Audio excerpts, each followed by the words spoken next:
زندہ رہنا چاہو تو موت قیامت ہے، مرنا چاہو تو زندگی قیامت ہے۔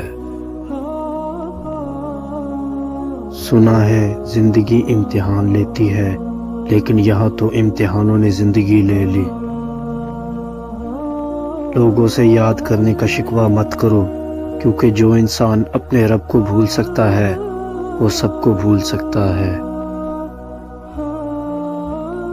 جس طرح کڑوی گولی چبائی نہیں جاتی بلکہ نگلی جاتی ہے، اسی طرح دکھ، ناکامی اور لوگوں کی کڑوی باتوں کو نگل جائیں، کیونکہ جتنا اسے یاد رکھیں گے زندگی اتنی ہی کڑوی لگے گی۔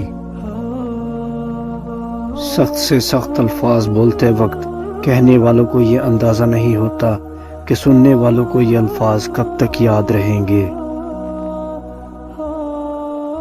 شروعات کرنے کے لیے عظیم ہونے کی ضرورت نہیں، بلکہ عظیم ہونے کے لیے شروعات کرنے کی ضرورت ہے۔ بغاوت کرنے کے لیے کلیجہ چاہیے ہوتا ہے، اور تلوے چاٹنے کے لیے تو ایک زبان ہی کافی ہوتی ہے۔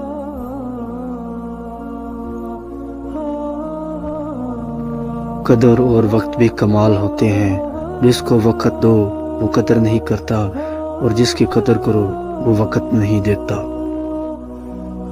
اکثر وہی لوگ آپ کے مقابلے میں کھڑے ہوتے ہیں جن کی پہچان آپ کی وجہ سے بنی ہو۔ آپ کی غلطی ہو تو مان لو، اور غلط فہمی ہو تو دور کر لو۔ یہی پرسکون اور اچھی زندگی گزارنے کا فارمولہ ہے۔ ایسی خوشی سے بچو جو دوسروں کو دکھ دینے سے حاصل ہوئی ہو۔ اکثر شکایت کرنے سے بہتر ہے کہ آپ خاموشی اختیار کریں، کیونکہ جب فرق نہیں پڑتا تو شکایتیں کیسی۔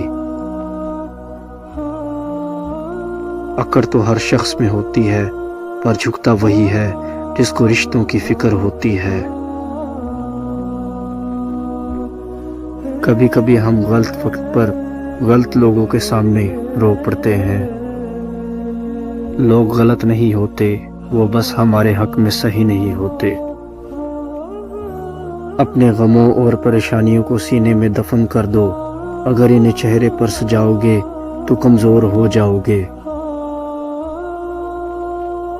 زبان دراز لوگوں سے ڈرنے کا کوئی فائدہ نہیں، وہ تو بول کر اپنی بھڑاس نکال لیتے ہیں، لیکن ڈرو ان لوگوں سے جو سہ جاتے ہیں، کیونکہ وہ معاملہ اللہ کے سپرد کر دیتے ہیں۔ جہاں ناانصافی کی کوئی گنجائش نہیں، وہاں دیر ہے اندھیر نہیں۔ جہاں بھی رہو خدا سے ڈرو، ہمیشہ حق بات کہو اگرچہ تلخ ہو۔ کچھ فاصلے ایسے بھی ہوتے ہیں جو طے تو نہیں ہوتے، مگر نزدیکیاں کمال کی رکھتے ہیں۔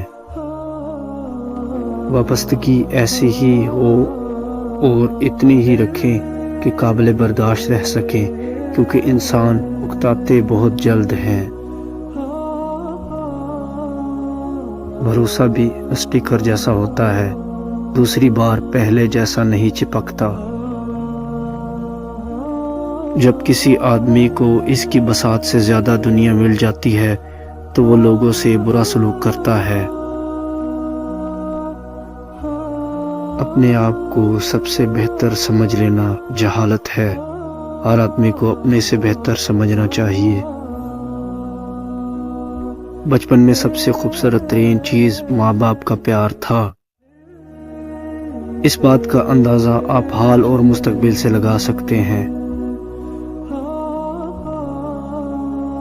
اللہ کے بندے کون ہوتے ہیں جن سے گناہ ہو جائے تو وہ فوراً توبہ کر لیتے ہیں، جن کا یقین آزمائش میں تس سے مس نہیں ہوتا، جو دعاؤں پر شک نہیں کرتے۔ اللہ کے بندے وہی ہوتے ہیں جو اللہ پر ایمان رکھتے ہیں، اور پتہ ہے وہ کیسا ایمان رکھتے ہیں، ایسا ایمان کہ ان کے لیے اللہ سے بڑھ کر کائنات کی کوئی شے نہیں ہوتی۔ ان کا جینا بھی اللہ کے لیے ہوتا ہے اور ان کا مرنا بھی اللہ کے لیے۔ گھر میں غصہ ہونا گویا اسے ویران کرنا ہے، اور انسان کو دیر سے ہی صحیح مگر یہ بات سمجھ آ جاتی ہے۔ انسان کا سب سے بہترین دوست اس کا اپنا ساتھ ہے، جس سے زیادہ مخلص اور باوقار دوست اور کوئی نہیں۔ اگر آپ خوش رہنا چاہتے ہیں تو جو کچھ آپ کے ساتھ کل ہو اسے کل پر ہی چھوڑ دیں، اپنے آنے والے کل کے ساتھ نہ لے کر جائیں۔ محبتوں میں الہام ہوتے ہیں، محبوب اگر ملاوٹ کر رہا ہو تو دل کو خبر ہو جاتی ہے۔ زندگی ایک ہی کپڑے کو 100 دفعہ پہن کر گزاری جا سکتی ہے۔ زندگی 2 روٹیوں کی بجائے 1 روٹی کھا کر بھی چل سکتی ہے، لیکن زندگی بغیر عزت کے نہیں گزر سکتی۔ ہمیشہ اس شخص کو اپنے قریب رکھو، چنو جو آپ کو عزت دے سکے۔ اگر تم قرآن کو آنکھوں سے دیکھو تو الفاظ نظر آئیں گے، دماغ سے دیکھو تو علم نظر آئے گا، دل سے دیکھو گے تو محبت نظر آئے گی، اور اگر اپنی روح سے دیکھو گے تو تمہیں خدا نظر آئے گا۔